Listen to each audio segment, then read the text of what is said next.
और हमारा सिद्धांत है कि श्री जी के सिवा हमारा कोई है नहीं, तो वो वृत्ति वहीं जाएगी जहां हमने अपनापन किया है, जिस वस्तु से, जिस व्यक्ति से, जिस स्थान में। अब उस वस्तु, व्यक्ति, स्थान की आसक्ति से, ममता से, राग से हटने के लिए हमें वहां भगवत भावना करनी पड़ेगी। जहां वृत्ति जाए वहां प्रभु हैं, प्रियालाल हैं, प्रभु हैं, प्रियालाल हैं, प्रियालाल के सिवा कोई हमारा नहीं है। ये ऐसे ऐसे चिंतन। अब प्रियालाल प्रियालाल, राधा वल्लभ लाल है, उनका चिंतन हो रहा है, उनका नाम चल रहा है, उनका रूप लीला चल रहा है, तो ये वृत्ति लौट पड़ेगी, बार बार नहीं जाएगी। फिर कुछ समय बाद अब ये जो वृत्ति लौटी वो कहाँ है? वो नाम में लगेगी, रूप में लगेगी, लीला में लगेगी, दाम में लगेगी, शतवस्तु में लगेगी, तो अपने आप भजन हो रहा है। पर इतना करना कोई सहज नहीं है, क्योंकि जब आप ऐसा भाव स्वीकार करेंगे कि सब में प्रभु है, तो माया आपको भ्रमित करने के लिए ऐसे सामने दृश्य भेजेगी। ऐसा प्रभु हो सकता है क्या? ऐसा कैसे प्रभु हो सकता है? ये प्रभु के आचरण है, ये प्रभु करेगा, वो भ्रम पैदा करेगी। और भ्रम ना हो, ऐसे आश्रित होकर भावना करता रहे तो जीत जाएगा। कोई भी वस्तु, कोई भी व्यक्ति, कोई स्थान ऐसा नहीं है जो हमारे प्रभु ना हो। वास्तविक बात है, वही बने हुए। पर अगर ये भी हम कर लें कि हम तो जान गए सारा शास्त्र और ज्ञान यही कि सब प्रभु हैं, फिर भ्रम हो जाएगा। ये बड़ा विचित्र खेल है बच्चा। एक बार नामदेव जी महाराज मंदिर में भजन कर रहे थे, तो मंदिर में आवागमन लोगों का शोरगुल होता है, तो सोचा चलो पीछे चलते हैं मंदिर के, एकांत में बैठ। तो मंदिर के पीछे बैठ करके प्रभु का सुन, तो 2-4-10 बच्चे आ गए, खेलने लगे। उनके ऊपर गुस्सा हुए, यहाँ भी चलो नदी किनारे चलते हैं। नदी किनारे भजन करने के लिए गए, तो वहां पहले से शांति तो नजर आ रही थी, पर थोड़ी देर में ही बैलगाड़ियां रुकी, तंबू तनने लगे, वहां शोरगुल शुरू। यहां भी कौन आ गया शोर, कौन है शोरगुल करने के लिए? तो उनमें से एक पुरुष निकला, तो उसने पत्नी से कहा, देखो बड़ी कृपा है भगवान की, आज भोजन के लिए कुछ था नहीं, ये आदमी दिखाई दे रहा है, बढ़िया काट के इसे खा लेते हैं। और गड़ासा लिया और दौड़े। पत्नी ने कहा, तुम भी दौड़ो, हम भी दौड़ते हैं। नामदेव जी भागे कि यार भगवान को भजन करने आए थे, यहाँ तो हमें छौक बगाड़ डालेंगे, लोग मार डालेंगे। भागे, भागते भागते मंदिर में गए, प्रभु के साथ, प्रभु बच गए। प्रभु मुस्कुराए, बोले प्रभु तुम मुस्कुरा क्यों रहे, हमारे तो प्राणों पे आ गई, तो गड़ासे से काट डालता। बोले कौन? तुम्हें था कि मैं कण कण में भगवान को पहचान लेता, तो पहचाना? मैं ही था। मैं ही मंदिर में प्रवेश कर कोलाहल कर रहा था, मैं ही बच्चों के रूप में तुम्हारे साथ खेल रहा था, मैं ही वहां भयावह रूप पहचाने तीनों जगह में, कहीं केवल मंदिर में पहचाने कि ये तुम हमारे भगवान हो, मैं ही था दोस्त। अरे प्रभु, तो बोले फिर मेरी कृपा से ही ये बात तुम जानते हो, अहम मत करना। अहम करोगे तो पहचान नहीं पाओगे, वो ऐसा रूप भयानक ले लेंगे कि आप भयभीत, तो भगवान ऐसे थोड़ी होते हो। कहते बुलाओ, काट के इसको छौक के खाते, बड़ी भूख लगी, भगवान ने बड़ी व्यवस्था कर दी, वो भागे।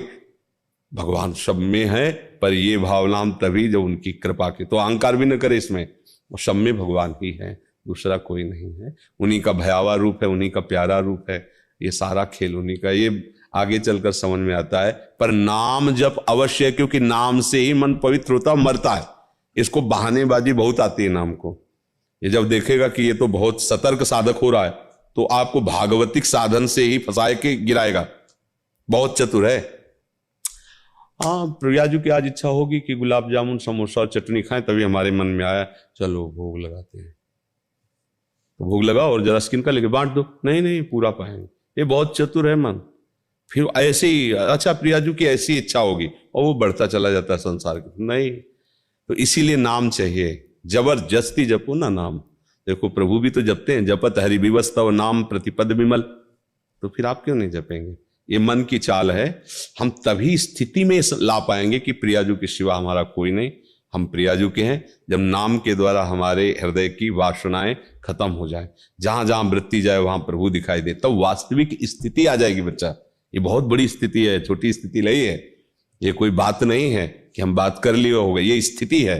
चराचर जगत अपने प्रभु का स्वरूप भास रहा है हर समय भगवद आनंद में। ये बहुत बड़ी परमहंस स्थिति है, इसको हम अपने हल्के से ना लें, पर ये स्थिति हमारे लिए ही है, इसलिए हमारे घर की बात है। भगवान ने स्थिति हमारे लिए तो बनाई है, इसलिए आगे बढ़ो। नाम जप के लिए बेईमानी मत करो। ये जो मन बेईमानी करके रास्ता बता देता है ना, भागवतिक रास्ते से ही गिराएगा ये, क्योंकि जान गया है कि विरुद्ध तो चलेगा नहीं, तो अनुकूल लेकर फिसला देता है। इसीलिए गुरुजनों की नजर में अपनी हर बात रखे कि कहीं मनमानी तो नहीं हो रहा है, उनकी बात में अपनी मिलावट करके मन फिसला तो नहीं रहा है। इसलिए कसौटी है नाम, हर समय नाम। श्री भूरी सखी जी कहती है, नाम श्वास दो बिलग चलत हैं, इनको भेद न मोह को भावे, श्वास नाम नाम ही श्वासा, नाम श्वास को भेद मिटावे। तब रोम रोम और रग रग बोले, तब कछ स्वाद नाम को पाए। महाप्रेमी महापुरुष हैं, वो ये कह रहे हैं, हमको यही बात माननी। ये अंदर निष्ठा लाई जाती है कि श्री जी हमारी, प्रियालाल हमारे मालिक हैं, हम उनके सेवक हैं। पर ये निष्ठा पुष्ट होगी इसी नाम जप से, अंतःकरण निर्मल होगा नाम जप से। ये बात कहते हुए भी आप विषय में चले जाएंगे, यह इतना बलवान विषय, क्योंकि वो भी तो उन्हीं का है, उन्हीं का रचा हुआ है। नाम बचाएगा आपको, नाम रोकेगा, नाम जलन पैदा करेगा। नाम के साथ कोई भी किसी भी तरह की घाटे वाली बात मन की नहीं माननी। नाम तो हर समय चलाते रहना है। हम आपसे बात कर रहे हैं, नाम जप नहीं पा रहे जिह्वा से, दिमाग में वो, जैसे आपको यहाँ से कहीं जाना है तो बात सुनोगे पर अंदर अंदर वो चलता रहे ना, वो हमें वहां जाना, उसके बाद वहां बात सुन रहे हो, बात कर रहे हो, ऐसे ही नाम चलता है उपासक का।